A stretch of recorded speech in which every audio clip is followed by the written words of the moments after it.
For centuries, knowledge has been hidden in plain sight across the sands of time. Whispers of lost civilizations, cryptic symbols, and forbidden histories have been erased or concealed. What if the truth was never lost, but hidden? Welcome to Eye of Ancient Mysteries, where the past speaks and the future listens. Sit back, open your mind, and prepare to uncover the untold secrets of our world. Let the journey begin now. On the path of life, in its midway, I found myself in a dark forest. Dante 1. Dark forests are not to my taste. I prefer flat meadows with daisies or, at worst, orchards. I am partially deaf in one ear and constantly live in fear that carnivorous forest beasts will take advantage of this physical imperfection. But you, dear reader, have surely experienced the power of professional duty, especially when assigned by a boss with a demonstrative dislike for you. By the way, let me introduce myself. My name is Agilieri, a journalist at Telegraph, Telephone and Intercom, London for a few days now, practically a novice in the profession, Italian by origin. Somewhere in this forest, among fragrant groves and bluish pools, experts estimated the villa at 4 million, lived Dr. Vergilian, a friend from my student years. Recently, his name had become shrouded in an almost terrifying mystery. Rumors claimed that he defied gravity using household tools, reduced his own mass to zero, conversed even with Ptolemy, the undisputed king of black magic, kept company only with iguanas, giraffes, and tapirs, referring to the animal species, disliked women and whiskey, and other such nonsense whispered in hushed tones. An interview with him could be my first journalistic breakthrough, securing me a reputation as a brilliant reporter. The last time we met was 50 years ago at Busty Stefana's. He filled my head with a dozen absurdities about soul matter, the dark dimension of the psychospace, and the elementary quantum of magism, then vanished, not literally. A talented student, he graduated in biophysics, but he was eccentric.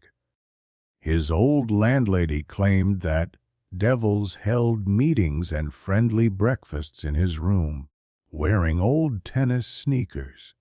Too, I cannot claim that I rang the doorbell with a calm heart, and I was even less calm a moment later when the door was answered by a charming young pterodactyl with an intellectual expression, who addressed me in flawless Neapolitan Italian, the kind you'd expect from a top-class Mac Trettel. What does the gentleman desire?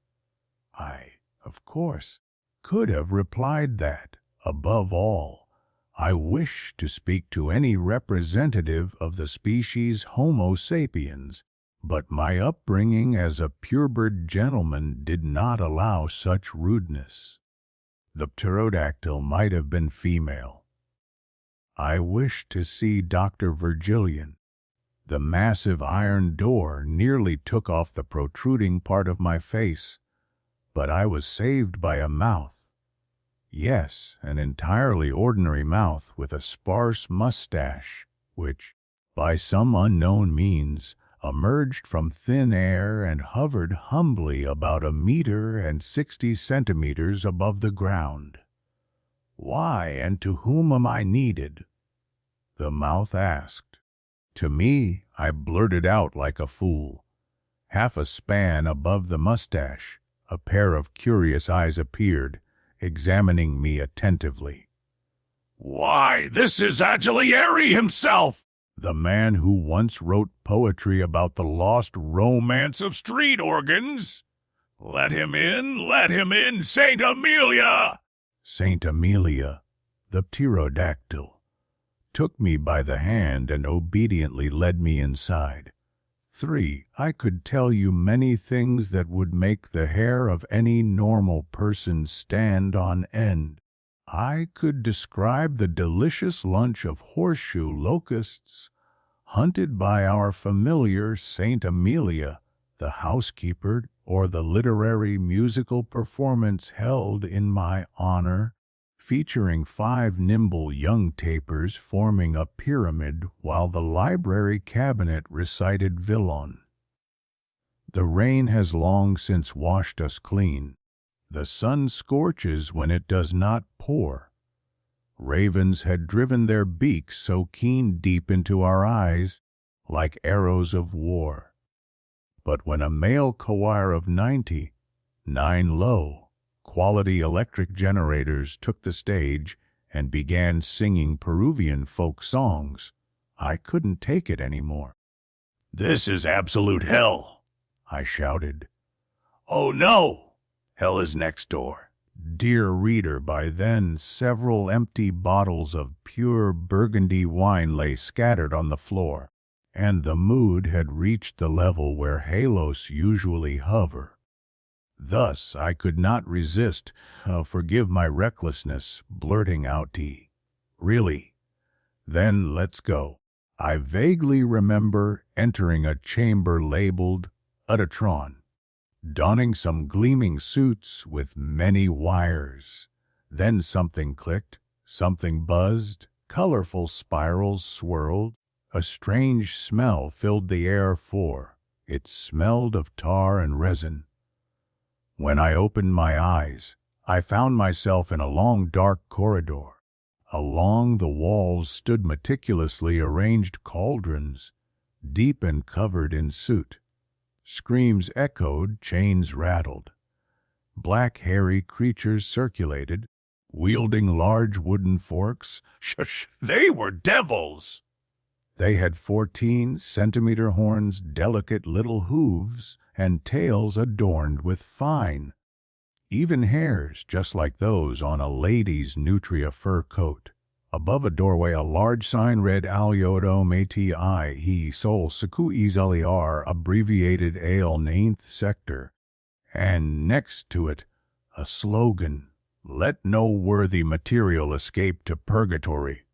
Belz Bubu. We set off with my guide Vergilian between the rows. Waves of the scent of boiling and burning wafted through the air. Next to each cauldron, a neatly arranged toolbox stood, pliers for teeth, tinsmith scissors, a press for joints, and above them small plaques with inscriptions. I began to read Voltaire, "Skinny and mocks too much." George Sand, "Neither man nor woman." Dante wrote disgraceful things about us. Agilieri, "A great devil." A.M. Ampere invented electrical force. Baron, a poet, of all things. Alonso, city bus driver. Van Gogh, used to suffering, doesn't care anymore. Paganini plays on a single string. Newton spread rumors that apples attract the earth. I stopped. I couldn't catch my breath. I felt like my heart valves were about to give out. Is that truly the great physicist? I asked in a half-whisper. Everyone here is truly themselves, and please don't ask such foolish questions. Then an idea struck me. Would it be possible? Vergilian shook his head in refusal. He pointed to a sign that read, "It is forbidden to speak to and tease the material. Do not throw candy and nuts, my friend." This would make for a fantastic interview. Vergilian approached the nearest devil, who was sitting in an ultramarine armchair, and whispered something in his ear. They spent a few minutes gesturing, persuading each other, before both walked toward me. I only caught Vergilian's final words. "Come on, your share won't be lost."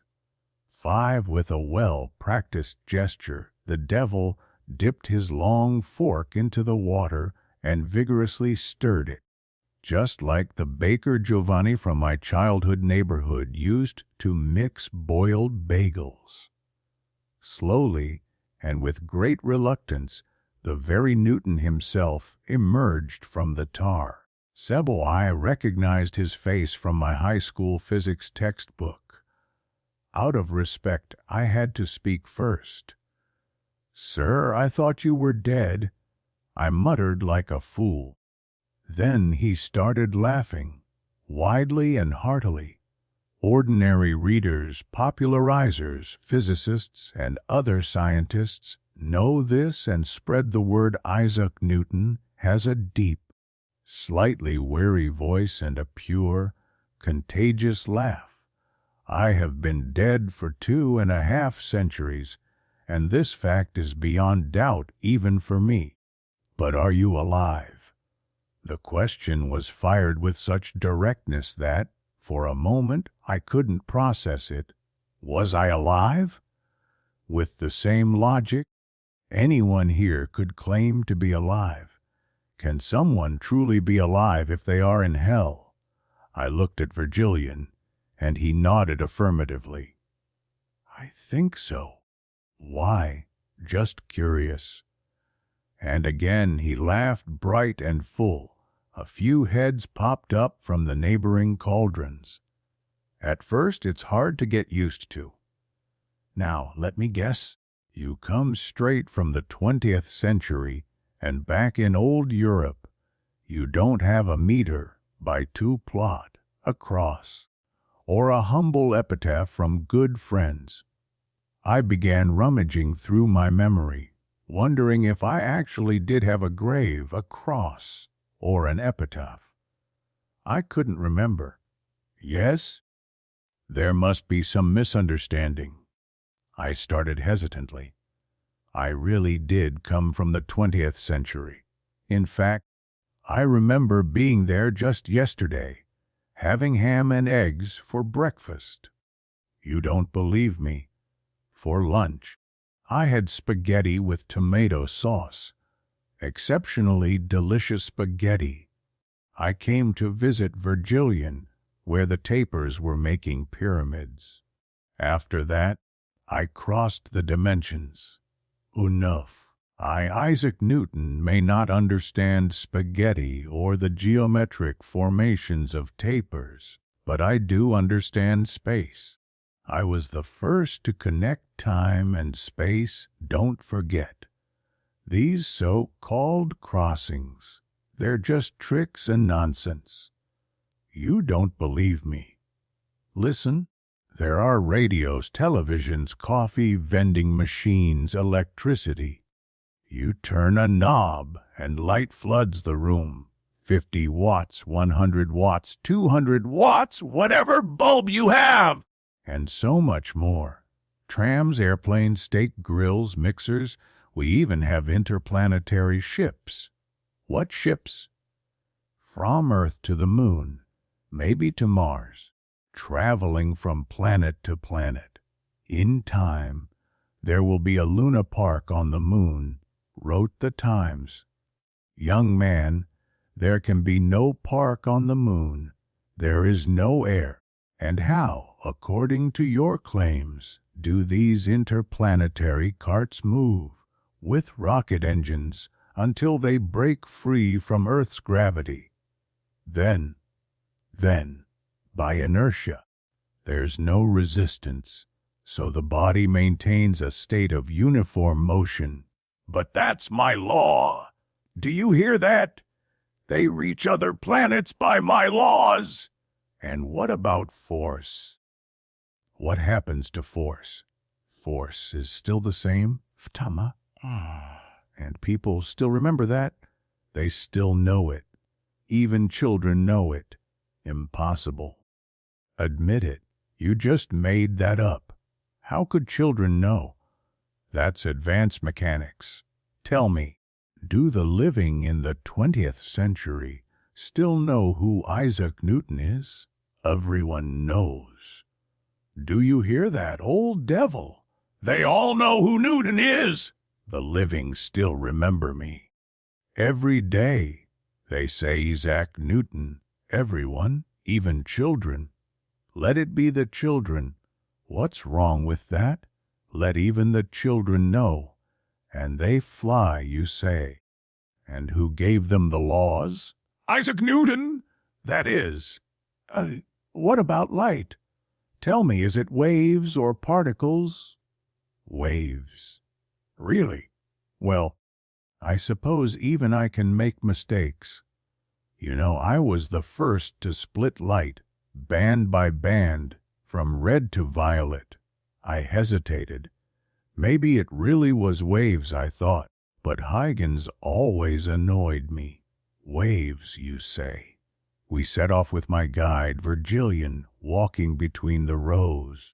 The air was filled with waves of the scent of boiling and burning. Next to each cauldron, neatly arranged, was a small toolbox. Pliers for teeth, tin snips, a press for joints. Above them, nailed signs bore inscriptions. I began to read, Voltaire skinny and mocks too much. George Sand neither man nor woman. Dante wrote disgraceful things about us. Agil R, a great devil. A.M. Ampere reinvented the power of electricity. Byron, a poet, such a one! Alonso, city bus driver. Van Gogh used to it. Doesn't care anymore. Paganini plays on one string. Newton spread the rumor that apples attract the earth. I stopped. I couldn't catch my breath. I felt like my heart valves wouldn't hold up. Is this truly the great physicist himself? I asked in a hushed voice. They are all themselves here. And please, don't ask foolish questions. Then an idea struck me. Could I? Vergilian shook his head. I looked where he pointed, and I read, It is forbidden to talk to and provoke the material. Do not throw candies or nuts. But, my friend, this would make for a magnificent interview. Vergilian approached the nearest devil, who was sitting in an ultramarine armchair, and whispered something in his ear. For a few minutes they argued, gesturing, then both walked toward me.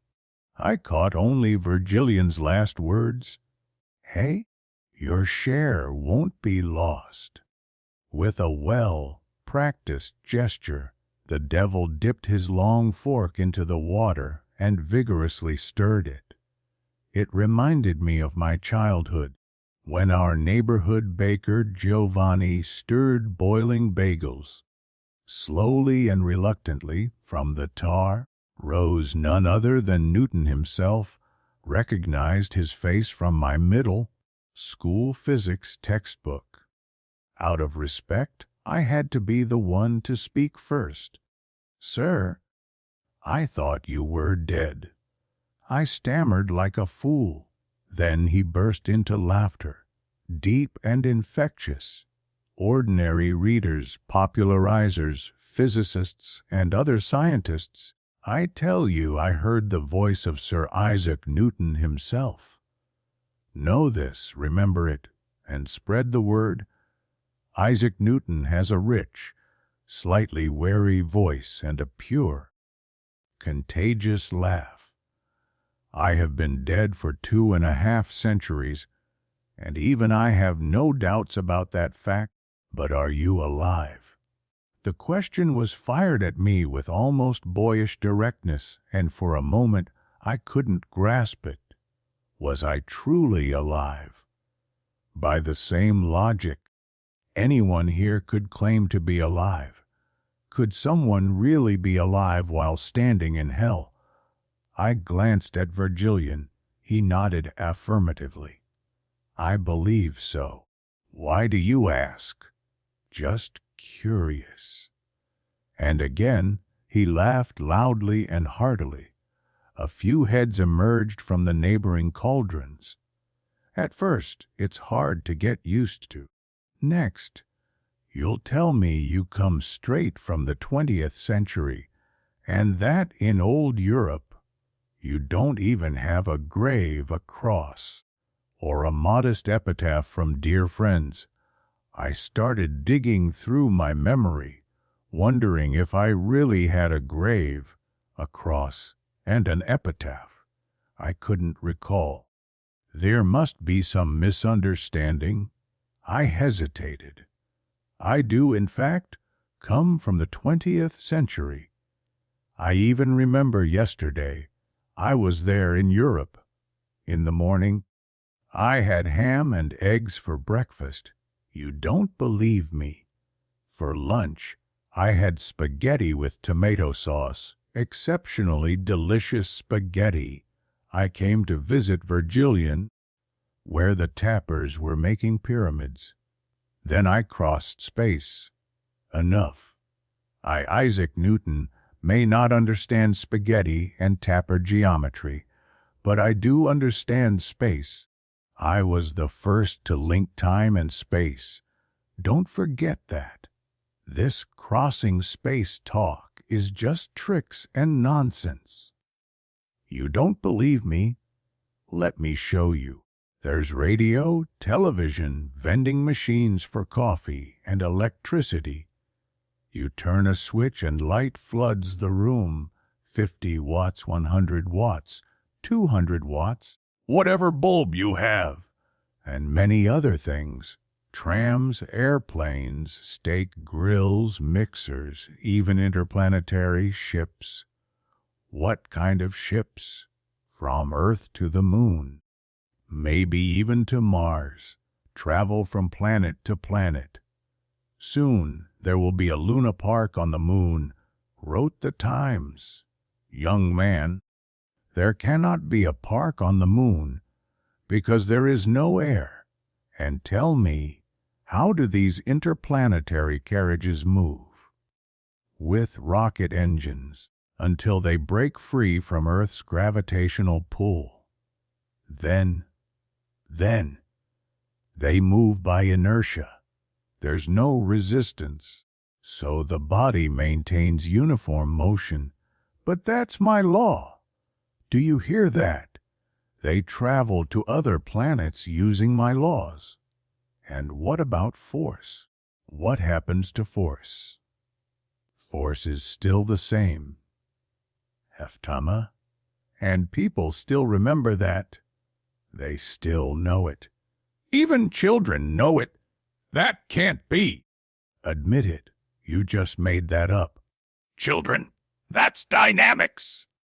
Tell me, do they also know who Isaac Newton is? These living people of the 20th century. Everyone knows. Do you hear that, old devil? Everyone knows who Newton is. The living still say my name. Isaac Newton is spoken every day. Everyone, even children, let them know. Why not? It's not a bad thing. Let even the children know. They fly, he says. They fly to other planets. And who gave them the laws? Isaac Newton. That means me. Tell me, what happened with light? Waves or particles? Waves. Really? Maybe I made a mistake. I was the first to split light into bands, stripe by stripe, from red to violet. I was confused. Maybe it is waves, I thought. But Huygens irritated me. Waves, you say? And particles. We call them photons, both waves and particles. Do you hear that, old Huygens? Get up, don't hide. Photons! In other words, corpuscles. Well, waves too. But corpuscles, remember. I always say this just to have an opponent, to annoy him. They travel to other planets, and they know my name, even yours, perhaps by association with mine as my rival. Photons, fine, right? And waves, but the photons matter more. I simply stood there silent in admiration. Newton was excited beyond measure. He spoke quickly, in bursts, his hands constantly drawing figures in the air. I thought he hadn't been this happy in a long time, that this was a moment of great triumph, long-awaited victory, or deep satisfaction. I keep working, Huygens. My brain never rests. I am consumed by the desire to do more. You're going back. Aren't you through space? Of course I'm leaving. I still think. They torment me, but I think. Wait. Then he submerged himself in the boiling liquid. For nearly a minute, I watched as the cauldron tilted back and forth, as if Newton were searching for something. When he resurfaced, he held a dirty scrap of paper in his hand. Give this to the physicists. They'll understand. Tell them Newton sends it. It's a fundamental law, a great thing, magic, perfection, the work of God. Careful, don't let that bastard see it. Cautiously I unfolded the scrap. In large, crooked letters, written in charcoal, was Etum and Cdi. That's Einstein's formula. What? Einstein again. The mustached one. Damn, he beat me to it. The return journey took but a moment.